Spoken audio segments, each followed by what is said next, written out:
আমরা অনুরোধ করব আমাদের আজকের সবার মাধ্যমে বাংলাদেশ সরকার যেন আমাদের শ্রমিকদের নিয়ে কাজ করেন, শ্রমিকের আদায় অধিকার নিয়ে কাজ করেন, শ্রমিকের মজুরি নিয়ে কাজ করেন, সব সেক্টরে শ্রমিকের তাদের মৌলিক বিষয়গুলো নিয়ে কাজ করেন।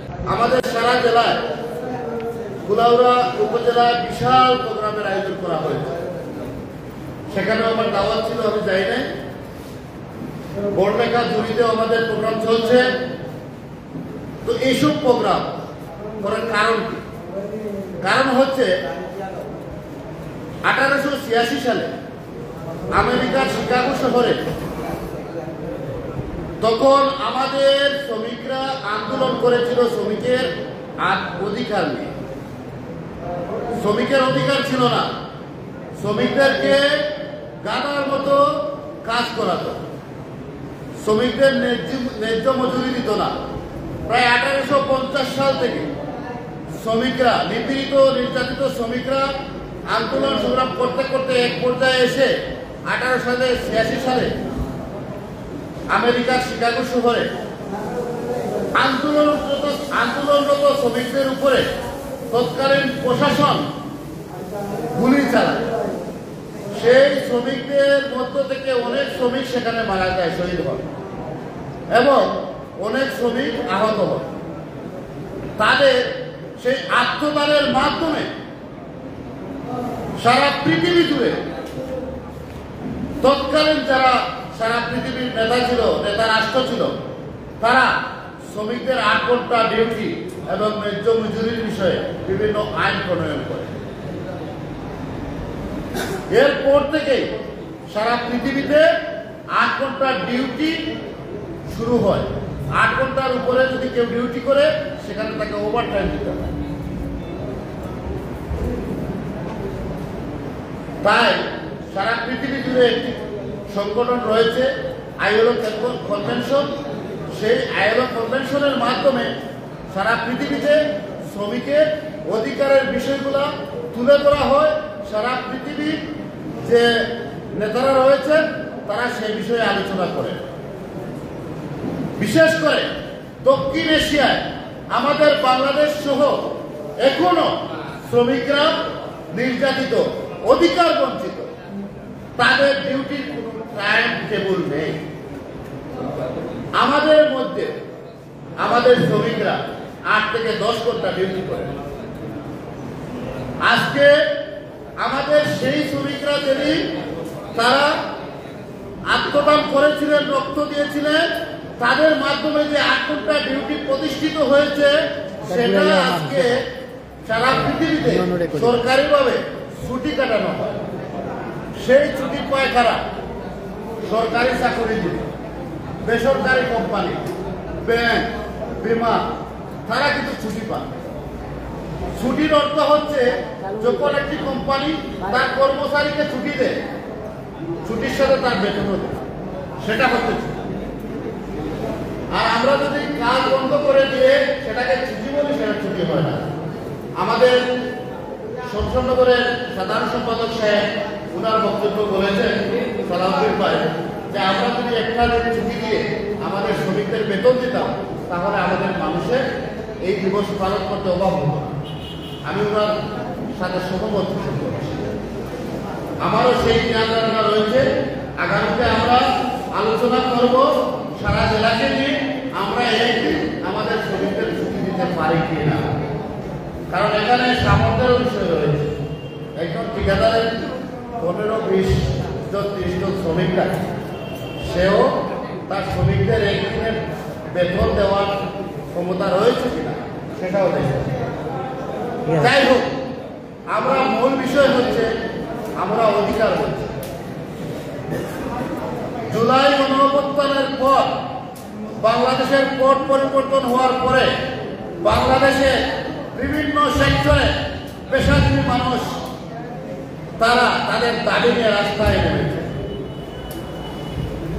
আমরা দেখেছি দফায় দফায় রাস্তা অবরোধ করে তাদের আন্দোলন করেছে, তাদের দাবি দেওয়া নিয়ে। কিন্তু শ্রমিক সেক্টরের কোনো মানুষ রাস্তায় নামে নাই। এর কারণ কি? এর কারণ হচ্ছে এই শ্রমিক সেক্টরকে এদেশের রাজনীতিবিদরা চালায়। যখন তারা শ্রমিক সেক্টরকে বলে তোমরা তাদের প্রয়োজনে রাস্তায় নামো, তখন শ্রমিকরা রাস্তায় নামে। আবার তারা যখন বলে যে তোমরা চলে যাও, তখন তারা চলে যায়। কই, আমরা তো এর আগে অনেক দেখেছি গার্মেন্টস সেক্টরে তারা অধিকার নিয়ে রাস্তায় নামে, কিন্তু এখন তো তারা নামে না। কারণ হচ্ছে শ্রমিকদেরকে যুগ যুগ ধরে রাজনীতিবিদরা ব্যবহার করে আসছে। তাই মৌলভীবাজার জেলা নির্মাণ শ্রমিক ইউনিয়ন কোন রাজনৈতিক দলের সংগঠন নয়। এই সংগঠন একটি অরাজনৈতিক সংগঠন। এখানে সব দলের মানুষ রয়েছে, এখানে জাতি ধর্ম বর্ণ নির্বিশেষে সবাই এই সংগঠন করে। তাই এই সংগঠন কোন রাজনৈতিক দলের মেজর ভিত্তি করে না। আমি রাজনীতি করতে পারি, এটা আমার ব্যক্তিগত বিষয়, কিন্তু আমার সংগঠনকে আমি বিক্রি করতে পারি না, আমার শ্রমিকদেরকে আমি বিক্রি করতে পারি না। আমরা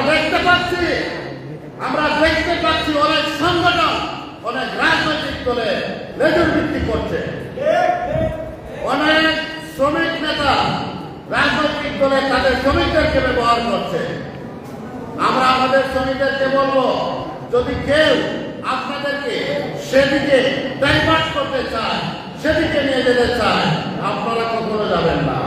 কারণ আপনার অধিকার কখনোই আদায় করতে পারবেন না যতক্ষণ পর্যন্ত আপনার মধ্যে বহিঃপ্রকাশ না করতে পারবেন। আমরা আন্দোলন করে যাচ্ছি, সারা জেলায় আন্দোলন করে যাচ্ছি, শ্রমিকদেরকে ঐক্যবদ্ধ করেছে, কোন রাজনৈতিক দল ব্যবহার করার জন্য নয়। আমরা সারা জেলায় প্রতিটি উপজেলায় প্রতিটি ইউনিয়নে শ্রমিকদেরকে ঐক্যবদ্ধ করেছি। মৌলভীবাজার জেলা নির্মাণ শ্রমিক ইউনিয়ন ছিল না, আমরা সারা জেলায় নির্মাণ শ্রমিক ভাইদেরকে ট্রেনিং করা শিখেছি। আজকে প্রতিটি উপজেলায় শ্রমিক সংগঠন রয়েছে, প্রতিটি ইউনিয়নে রয়েছে।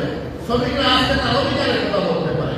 তাই আমরা আমাদের চিন্তা চেতনা থেকে আমাদের কি অধিকার নিয়ে রাস্তায় নামতে হবে সে বিষয় নিয়ে আমরা চিন্তা করতে হবে, সেই বিষয়গুলোকে নিয়ে আমরা রিসার্চ করতে হবে, আমাদের অধিকারকে আগে নির্ণয় করতে হবে, তারপরে অধিকার নিয়ে রাস্তায় নামতে হবে। আপনারা যে বলুন তার সাথেই নেমে যাবেন, সেটা হবে না। মৌলভীবাজার জেলা নির্মাণ শ্রমিক ইউনিয়ন মেরুদণ্ডহীন সংগঠন নয়। এই সংগঠন হচ্ছে আত্মমর্যাদা সম্পন্ন একটি সংগঠন, যে সংগঠন সারা বাংলাদেশে এমন কোন সংগঠন নাই। তাই আপনাদের যারা নেতা রয়েছেন, আমি বলতে পারি বিচক্ষণ নেতা, তারা কখনো আপনাদের মাথা বিক্রি করবেন না। আপনারা তাদের কাছে যে কোনো সময় চলে আসবেন, যদি আপনার মধ্যে অমিল হয় আপনারা আমাদের সাথে যোগাযোগ করবেন। আপনারা কখনোই সংগঠনের নির্দেশনার বাইরে গিয়ে কোনো কাজ করবেন না। সংগঠনের দৃষ্টিগোচর না হয়, সংগঠন জানে না এমন কোনো কাজে অংশগ্রহণ করবেন না। আর যদি অংশগ্রহণ করেন তাহলে সেই শ্রমিকদেরকে এই সংগঠন থেকে আমরা বিতাড়িত করে দেব। আমি অনুরোধ করব, বাংলাদেশে যে পট পরিবর্তন হয়েছে, পট পরিবর্তনের পরে বর্তমান যে সরকার রাস্তা চালাচ্ছে, সেই সরকারের কাছে আমরা আমাদের অনেক দাবি দেওয়া রয়েছে, সেগুলো নিয়ে আমরা এগিয়ে যাব। সেই দাবি দেওয়া আমরা পেশ করবো। বর্তমানে বাংলাদেশে যে দ্রব্যমূল্য দাম হয়েছে, আমাদের শ্রমিকের যে মজুরি রয়েছে, সেগুলা নিয়ে সরকার যেন পাবে, সেই দাবি আমরা করব। কারণ সরকার সব সেক্টরে কাজ করতেছেন আমরা জানি, কিন্তু বাংলাদেশের শ্রমিকদেরকে তেমন একটা কাজ করতেছেন না। বাংলাদেশের শ্রমিকের অধিকার নিয়ে কাজ করতেছেন না।